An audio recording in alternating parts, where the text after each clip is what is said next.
misericórdia de Deus. No livro de João, no capítulo 21,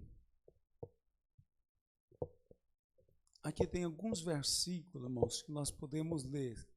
Se a gente for rapidinho, dá para a gente ler. João 21, verso 1, pode colocar aí na tela. Depois disso, manifestou-se Jesus outra vez aos discípulos junto ao mar de Tiberíades. E manifestou-se assim. Estavam juntos Simão Pedro e Tomé, chamado Dídimo, e Natanael, que era de Caná da Galileia, e os filhos de Zebedeu e os outros 2 dos seus discípulos. Disse-lhe Simão Pedro: vou pescar. Disseram-lhe eles também: nós vamos contigo. Foram e subiram logo para o barco, e naquela noite nada apanharam. Pode tomar o vosso assento. Queridos, é interessante a palavra de Deus, né? A palavra de Deus, ela nos instrui muito, porque esses discípulos foram chamados, convocados pelo Mestre para anunciar o Evangelho. E nós observamos aqui Jesus, ele enviara esses discípulos. Para quê? Para pregar o Evangelho. Mateus 28, versículo 19 e 20. Olha lá que está dizendo Mateus 28, 19. Portanto, ide, ensinai a todas as nações. Jesus estava dizendo aos discípulos, batizando-as em nome do Pai, do Filho e do Espírito Santo. E o verso 20, ele diz: ensinando-as a guardar todas as coisas que eu vos tenho mandado, e eis que eu estou convosco todos os dias, até a consumação do século. Esta foi uma promessa que Jesus fez. Os discípulos aqui, eles estavam decepcionados, porque eles olharam para a aparência. Jesus tinha sido crucificado. Só que esses discípulos, eles estão com a intenção de voltarem a pescar, voltarem às suas profissões, voltarem a fazer aquilo que era uma rotina para eles, se esquecendo que eles tinham sido convocados, chamados para anunciar o Evangelho. Então, nós entendemos que naquela pescaria, que eles vão porque eles querem e acham que conseguem. A Bíblia diz que eles passaram a noite inteira e não pescaram nada. Porque quando nós achamos que nós mesmos fazemos, não acontece nada. Mas a Bíblia vai dizer que Jesus aparece. Eu quero repetir para você, vai dizer que Jesus aparece. E quando Jesus aparece, eles têm uma surpresa. Porque Jesus vai mostrar para eles aonde que é que eles tinham que lançar a rede. O problema, irmãos, que nós, às vezes, queremos lançar a rede na onde não é para lançar. Às vezes nós queremos pregar só na onde a gente se sente confortável. A gente se sente bem, e não, eu vou aqui. Muitas das vezes acontece isso comigo, com você, com todos nós. Eu vou aqui porque aqui é favorável para mim. Mas Jesus surpreende eles, diz assim: vocês vão lançar a rede do outro lado. E Pedro, conhecendo quem é Jesus, ele não duvida, ele lança a rede. E a Bíblia diz que eles vão colher 123 grandes peixes. Aqueles grandes peixes serviu, e foi muito além das perspectivas deles, que eles passaram a noite inteira e não pegaram nada. porque Jesus mandou eles lançar a rede do lado certo. Será que nós não estamos lançando a rede no lugar errado, irmãos? Quando nós olhamos para esse texto, Simão, após aqui eles comerem, né? Jesus perguntou a Pedro: Simão, filho de Jonas, ama-me mais do que estes? Aí Jesus vai dar uma lição. Jesus vai ensinar aqui como o amas. Jesus vai dar uma lição aos discípulos e a Pedro. Tal como Deus nos amou, ele estava dizendo: será que você me ama o tanto que eu te amo? Pedro, será que você me ama? Porque talvez alguém pode perguntar: você ama Deus? Você diz: eu amo porque eu creio. Eu creio. Eu adoro a Deus. Mas isso é muito pouco, irmãos. Isso é muito pouco, porque crer, a Bíblia diz que os demônios, eles crêem e estremecem. Crê muito mais às vezes do que nós mesmos. Mas aqui Jesus chama a atenção, porque Jesus vai fazer uma pergunta para Pedro: Pedro, tu me amas? E Pedro espontaneamente já diz: eu te amo, Senhor, eu te amo. Eu te amo. E aí Jesus faz outra pergunta, porque Jesus vai dizer: é muito além do que você crer em Deus. É muito além de você vir para a casa de Deus. Amar a Deus é muito além de que você vir aos cultos e ouvir a palavra de Deus, participar de um departamento da igreja. Crer em Deus e amar a Deus é muito diferente. E era isso que Deus estava querendo ensinar, Jesus estava querendo ensinar para Pedro.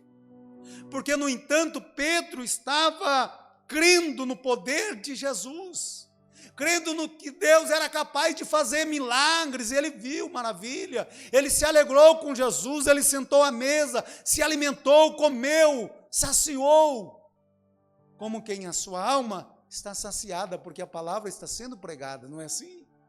Nós viemos para o culto e Deus usa um, usa o outro, não importa quem vai pregar, o importante é que Deus fale conosco, e Ele fala. E isso que é gostoso, nós estarmos na casa de Deus, porque nenhum culto, se nós ouvir a voz de Deus, nenhum culto é igual ao outro. O culto de ontem foi muito bom, mas esse culto Deus preparou hoje para nós. E esse culto é diferente dos demais, porque Ele te ama. Mas a pergunta agora não é do amor de Deus para você, porque Ele já demonstrou por nós. Agora Ele quer saber o quanto você o ama. Essa pergunta de Pedro, ele diz para você, para mim, para nós nessa noite: você me ama? Jesus perguntando, se Jesus falar para você aqui nesta noite: você me ama? Oh, Senhor, eu amo, eu estou na tua casa. Eu tenho me esforçado para te servir. Eu tenho esforçado e eu tenho recebido as tuas bênçãos. Isso é muito bom, irmão. Mas aqui você vai ver que Jesus, ele está levando Pedro para o extremo, ao ponto de Pedro dizer: Senhor, eu não sei. Eu achei que eu amava, mas eu não sei. O que é que o Senhor quer de mim, Senhor? Pedro, você me ama mesmo? Eu não sei, Senhor. Então, se você me ama, Pedro, apacenta as minhas ovelhas.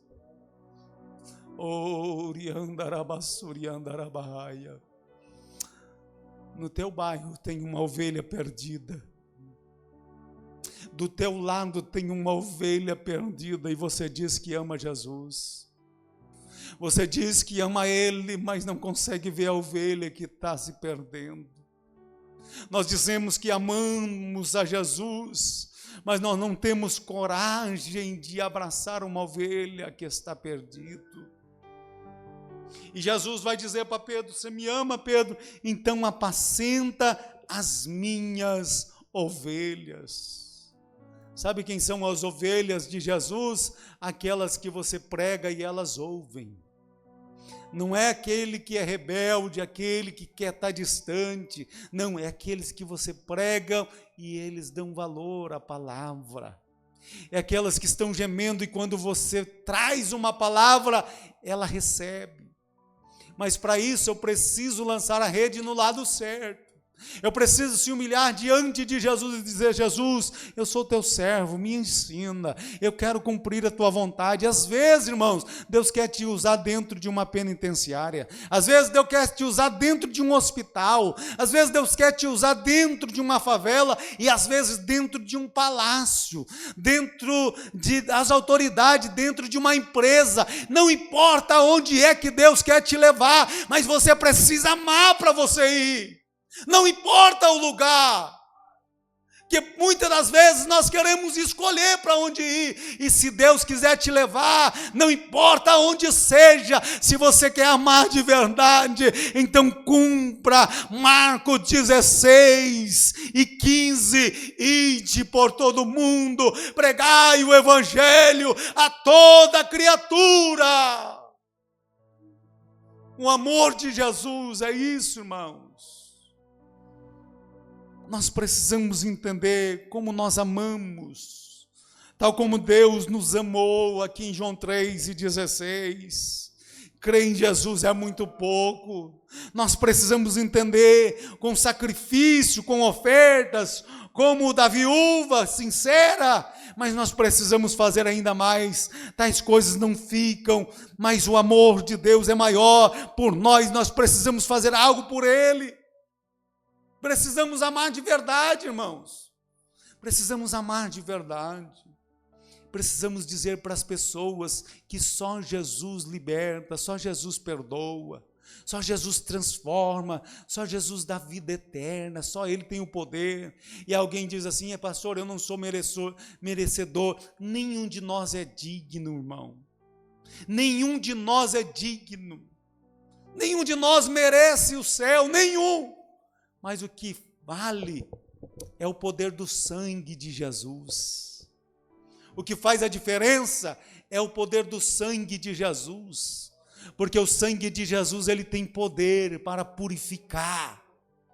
O sangue de Jesus, ele tem poder para limpar, para arrancar as misérias, as mazelas do pecado da nossa vida e nos transformar para a sua maravilhosa luz.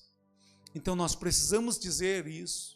Precisamos pregar este evangelho e precisamos entender que amar realmente a Jesus, a pergunta ela é pessoal, que Jesus faz a Pedro. Alguns não o amam.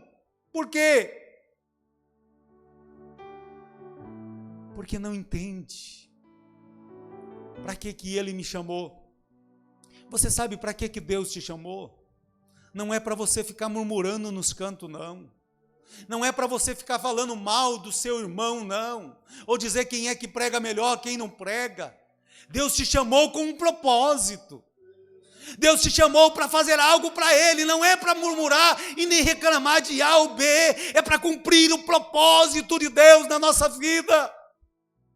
E nós precisamos entender o propósito de Deus na minha vida. Eu não preciso entender o propósito que Deus tem com meu irmão, porque para cada um Ele chamou para algo, e que você faça com excelência aquilo que Deus colocou em tuas mãos. Se é para tocar, toque com excelência. Se é para evangelizar, evangelize com excelência. Se é atrapalhar com as crianças dentro da igreja, faça com excelência. Se Deus te colocou em algo, faça com excelência. Deus está cobrando de nós o amor verdadeiro em nosso coração. Você me ama? Então entenda o propósito de Deus para a tua vida. Entenda. Indo à igreja é muito pouco. Uns vão aos cultos. Amar a Jesus é mais do que amar as redes e os peixes, irmão. Porque tem gente que fica contente quando Jesus manda lançar a rede e recolhe um monte de peixe, aí fica contente. Mas Jesus está dizendo: eu recolhi um monte de peixe, vocês ficaram alegres, contentes, que era o que vocês queriam. Agora eu quero saber se vocês me amam, se vocês vão cuidar um do outro. Sabe por que o Espírito Santo disse assim para mim? Coloque um do outro do lado aí e manda eles orar um para o outro aí. é que o amor de Jesus, ele é demonstrado quando nós olhamos para o nosso lado e dizemos: eu te amo, eu quero ver você cheio, eu quero ver você cheio, eu quero ver você renovado, eu quero ver você cheio, eu quero ver você cheio do poder de Deus, e você precisa desejar isso para mim, como eu desejo para você. É assim. Jesus estava dizendo: Pedro, você me ama, então o que eu dei para você, que eu dei para vocês lá em Mateus 28, para vocês ser cheios, sair pregando o evangelho a toda criatura, que eu estaria com vocês, é para isso. O evangelho não é para ser status, ou para adquirir privilégios, irmãos. O evangelho é para a gente anunciar o reino de Deus, a sua justiça, a sua paz. E o que é que nós estamos fazendo? Nós precisamos disso. Nós precisamos ser confrontados, nós precisamos disso todo instante. E que você nesta noite possa entender que amar a Jesus, então, é cumprir o seu ID. Cumprir o seu ID, busque as ovelhas desgarradas. Busquemos as ovelhas e vamos apresentar a cada um de nós, irmãos, nós podemos apresentar, cada um de nós.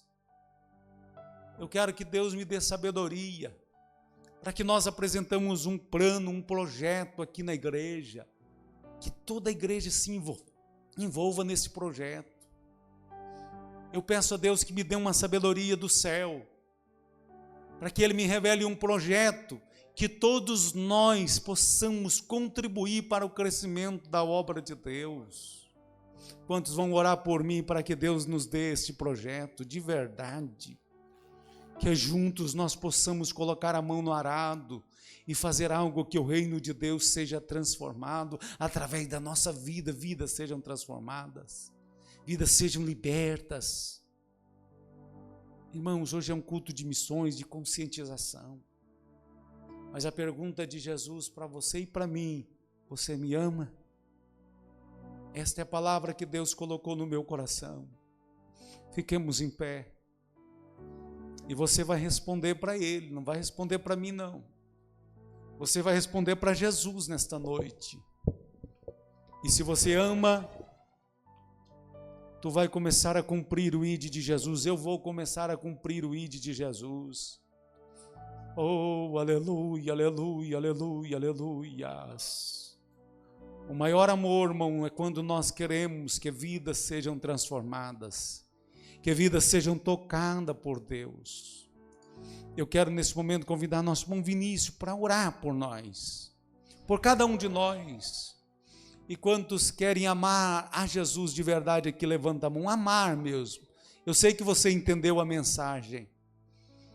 E eu gostaria que você ficasse com as mãos levantadas. É difícil, continue com as mãos levantadas, que nós vamos orar um pelos outros agora. E o amor de Jesus será multiplicado em nossos corações, eu creio. Saúde, amada igreja, com a paz do nosso Senhor e Salvador Jesus Cristo. Senhor, graças te damos por tudo. Obrigado, Senhor Jesus, pela tua graça, pela tua presença, pela tua misericórdia. Meu Deus, eu sei que o Senhor, Pai, tem nos salvado. O Senhor tem escrito o nosso nome no livro da vida. Mas o Senhor também, papai, tem incubado a gente de uma missão. Meu Deus, aquilo que queimava, Pai, no coração, Senhor, de André, no coração do outro discípulo de João que estava junto com André, venha queimar, Senhor, em nós, no nome de Jesus. Porque a tua palavra diz, papai querido, que eles passaram o dia todo com o Senhor. E no final da tarde eles correram e a primeira pessoa que eles encontraram, papai querido, eles anunciaram Jesus. Papai querido, que nós possamos ter vontade de falar do Senhor continuamente. Que a gente, papai, tenha prazer de poder, Senhor, dizer para as pessoas quão bom, papai querido, o Senhor é. Meu Deus, em nome de Jesus, faça, Senhor, com que a chama, papai querido, venha crescer. Que venha aumentar no nome de Jesus Cristo para a tua glória. É como a oração, Senhor, dentro da palavra que foi pregada, que foi feita. Quando os irmãos unânimos oraram, o Senhor moveu o lugar e encheu, papai querido, eles de autoridade e de graça.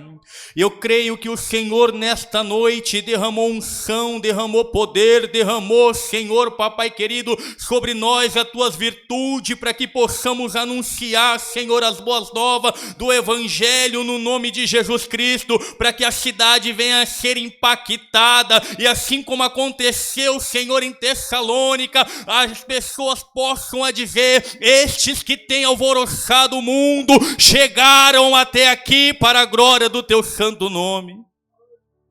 Meu Deus, em nome de Jesus, papai, que possamos continuamente te servir verdadeiramente e que possamos sair verdadeiramente das quatro paredes, Senhor, e fazer aquilo que o Senhor tem proposto para nós fazer no nome de Jesus. E desde já, Senhor, eu te agradeço, crendo, papai querido, no despertamento espiritual, no nome de Jesus.